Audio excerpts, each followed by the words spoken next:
Hello my dear மக்களே, welcome back to our channel. இன்னைக்கு evening ஸ்நாக்ஸ்க்கு cheese potato lollipop தாங்க செஞ்சிருந்தேன். அதோட ரெசிபி தான் உங்க கூட ஷேர் பண்ணிக்க போறேன். வாங்க எப்படி செய்யுதுன்னு பார்க்கலாம்.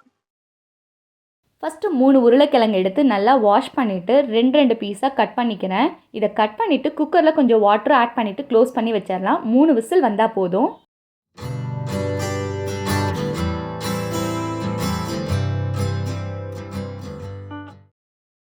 நெக்ஸ்ட்டு பாயில் பண்ண பொட்டேட்டோஸ் எல்லாம் எடுத்துகிட்டு நல்லா மேஷ் பண்ணிக்கிறேன்.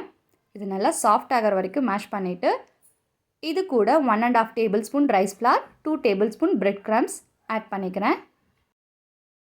நெக்ஸ்ட் இது கூட ஒரு 1/2 tablespoon chilli powder, 1/2 tablespoon pepper powder, கொஞ்சம் கட் பண்ணி வச்ச கொத்தமல்லி, அப்புறம் தேவையான அளவு உப்பு இதையும் ஆட் பண்ணிக்கிறேன்.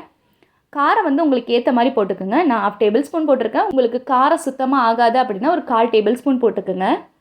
இது எல்லாத்தையும் நல்லா மிக்ஸ் பண்ணி வச்சுக்கிறேன். நல்லா இந்த உருளைக்கிழங்கு மசாலா கெட்டியாக இருக்கிற மாதிரி பார்த்துக்கணும். அப்போ தான் நமக்கு உருண்டை பிடிக்கும்போது ரொம்ப ஈஸியாக வரும். நெக்ஸ்ட்டு ஒரு பவுலில் 2 tablespoon cornflour, 2 tablespoon மைதா ஆட் பண்ணிவிட்டு கொஞ்சம் தண்ணியும் ஆட் பண்ணிவிட்டு ஒரு பேஸ்ட் மாதிரி ரெடி பண்ணிக்கிறேன். ரொம்ப திக்காகவும் இருக்க வேண்டாம், ரொம்ப தண்ணி மாதிரியும் இருக்க வேண்டாம். நான் இதில் காட்டுற மாதிரி இருந்தால் போதும். நம்மளோட சீஸ் பொட்டேட்டோக்கு மெயினான ஐட்டமே இந்த சீஸ் தான். அதையும் எடுத்து வச்சிட்றேன். நான் இன்றைக்கி ஷீட் டைப்பில் இருக்க சீஸ் தான் எடுத்திருக்கேன். நான் ஷீட்டை குட்டியாக கட் பண்ணிவிட்டு இப்படி பால்ஸ் மாதிரி ரெடி பண்ணி வச்சிட்றேன். இப்போ நான் கொஞ்சம் உருளைக்கிழங்கு மசாலாவை எடுத்து என் உள்ளங்கை அளவுக்கு கொஞ்சம் கம்மியாக நல்லா பரப்பி விட்டுட்டு இதில் சீஸ் பீஸ் ஒவ்வொன்றா வச்சு நல்லா க்ளோஸ் பண்ணிக்கிறேன். சுற்றியும் நல்லா கவர் பண்ணிக்கிறேன். நல்லா பால் ஷேப்புக்கு கொண்டு வந்துடலாம். ஃபஸ்ட் எல்லா உருளைக்கிழங்கு மசாலாவும் எடுத்து இப்போ ஃபர்ஸ்ட் பண்ண மாதிரி எல்லாத்தையும் பால்ஸ் மாதிரி பண்ணி வச்சிட்றேன். நெக்ஸ்ட் நம்ம ரெடி பண்ணி வச்ச மாவில் இந்த பால்ஸ் ஒவ்வொன்றா போட்டு நல்லா டிப் பண்ணி எடுத்துகிட்டு பிரெட் க்ரம்ஸ்லேயும் போட்டு மிக்ஸ் பண்ணி எடுத்து வச்சிட்றேன்.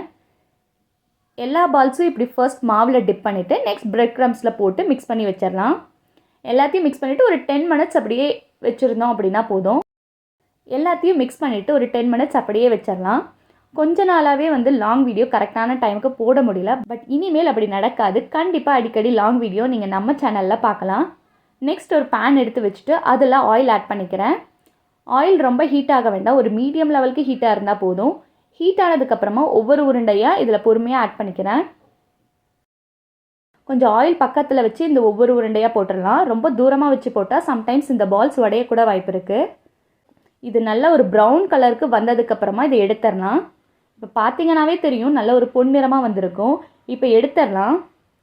இதில் நம்ம பண்ண வேண்டிய ஒரு ஃபைனல் டச் மட்டும் பண்ணிடலாம். இப்போ இதை நல்லா பிரித்து காட்டுறேன் பாருங்கள் எவ்வளோ அழகாக சீஸ் வருதுன்னு. அவ்வளோதான் மைடியா மக்களே, நம்மளோட சீஸ் பொட்டேட்டோ லாலிபாப் ரெடி ஆயிடுச்சு. இது கூட சாஸ் ஆட் பண்ணி சாப்பிட்டோம் அப்படின்னா வாவ் டேஸ்ட் தாங்க. உங்களுக்கு நம்மளோட ரெசிபி பிடிச்சிருந்துச்சி அப்படின்னா லைக் போடுங்க அண்ட் உங்கள் ஃப்ரெண்ட்ஸ் அண்ட் ஃபேமிலிக்கும் ஷேர் பண்ணுங்கள். அப்படியே நம்ம சேனலுக்கு கொஞ்சம் சப்போர்ட்டும் கொடுங்க. பை பை மை டியர் மக்களே.